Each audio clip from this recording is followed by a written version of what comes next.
South ఇండియాలోని అతి తక్కువ ధరలకి రత్నాలనందించే ఏకైక సంస్థ 6JVR.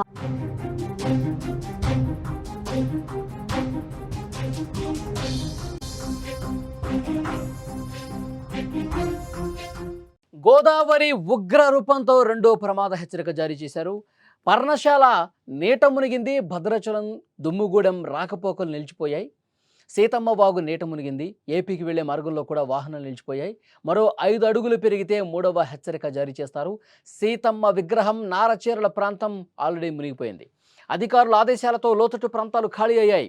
భద్రాచలం రామాలయం వద్ద కళ్యాణ కట్ట కూడా మునిగిపోయింది. భద్రాద్రి కొత్తగూడెం జిల్లాలోని భద్రాచలం ప్రాంతం ప్రస్తుతం వరద బీభత్సంతో వణికిపోతోంది. ఎగువ ప్రాంతాల నుంచి వస్తున్న భారీ వరదల వల్ల గోదావరి నది ప్రమాదకర స్థాయిలో ప్రవహిస్తోంది.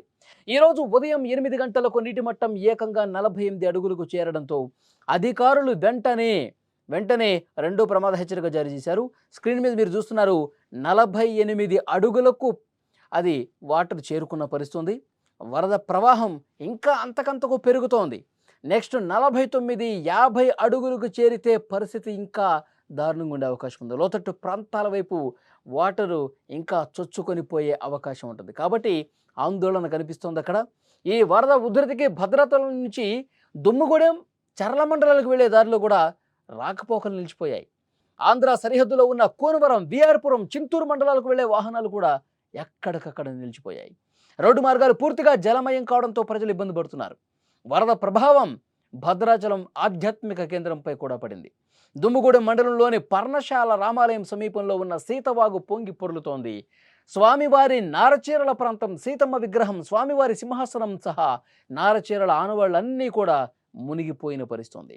భద్రాచలం రామాలయం వద్ద ఉన్న గోదావరి స్నాన ఘట్టాలు, కళ్యాణ కట్ట కింద ఉన్నటువంటి భాగం పూర్తిగా వరద నీటితో మునిగిపోయిన పరిస్థితి ఉంది. ఎగువ నుంచి ఇంకా ఆ ప్రవాహం వస్తానే ఉంది.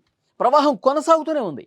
నీటి మట్టం మరో 5 అడుగులు పెరిగితే మూడవ ప్రమాద హెచ్చరిక జారీ చేసే అవకాశాలు ఉన్నాయని సెంట్రల్ వాటర్ కమిషన్ వర్గాలు చెప్తున్నాయి.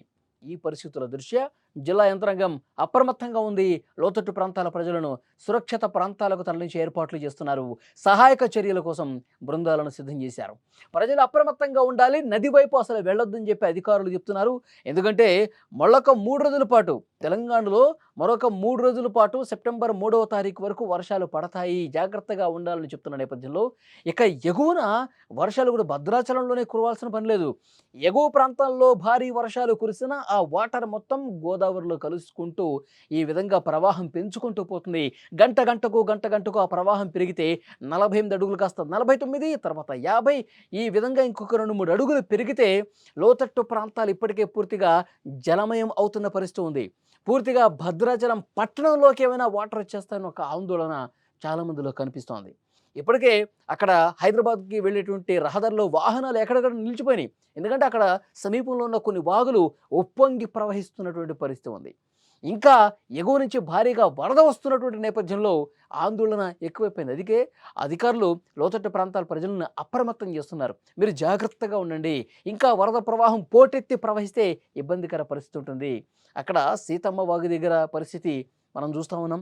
అక్కడ నారచీరల ప్రాంతం కావచ్చు, పర్ణశాల కావచ్చు, మొత్తం కూడా మునిగిపోయిన పరిస్థితి. పర్యాటక కేంద్రం పూర్తిగా మునకకు గురైంది. ఇక ఇప్పుడు ఈ ప్రవాహం ఇంకా పెరిగితే గంటకు పెరుగుతుంది కానీ ఎక్కడ తగ్గట్లా. సో ఇంకా భారీగా పెరిగితే కనుక చాలా ప్రమాదకరమైన పరిస్థితులు ఉంటాయి. కాబట్టి అధికారులు ఎప్పటికప్పుడు పరిశీలిస్తూ ఉన్నారు, పర్యవేక్షిస్తూ ఉన్నారు, తగు చర్యలు తీసుకుంటా ఉన్నారు.